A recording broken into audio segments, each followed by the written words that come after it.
According to some, it's about protecting civilians. And our resolve is clear. The people of Libya must be protected.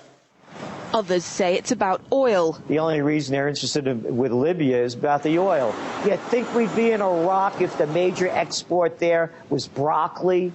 But some are convinced intervention in Libya is all about currency, specifically Gaddafi's plan to introduce the gold dinar, a single African currency made from gold, a true sharing of the wealth. It's one of these things that you have to plan almost in secret, because as soon as you say you're going to change over from the dollar to something else, you're going to be targeted. There were two conferences on this, one in '96 and another one in the year 2000, called the World Mataba Conference, organised by Gaddafi. And everybody was interested.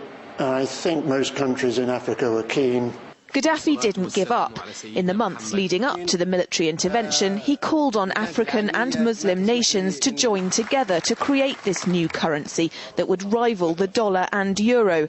They would sell oil and other resources around the world only for gold dinars. It's an idea that would shift the economic balance of the world.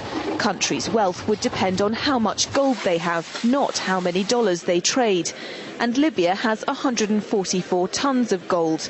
The UK has double that, but 10 times the population. If Gaddafi had an intent to try to reprice his oil or whatever else the country was selling in the global markets and accept something else as a currency, or maybe launch a gold dinar currency, any move such as that would certainly not be welcomed by the power elite today who are responsible for controlling the world's central banks. So yes, that would certainly be something that would cause his immediate dismissal and the need for other reasons to be brought forth for removing him from power. It's happened before. In 2000, Saddam Hussein announced Iraqi oil would be traded in euros, not dollars. Sanctions and an invasion followed. Some say because the Americans were desperate to prevent OPEC from transferring oil trading in all its member countries to the euro.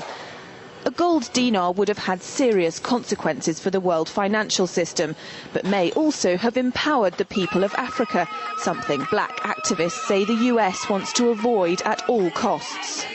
The United States should welcome the self-determination of Africans. They certainly have denied self-determination to Africans inside the United States, so we're not surprised by anything that the United States would do to hinder self-determination of Africans on the continent.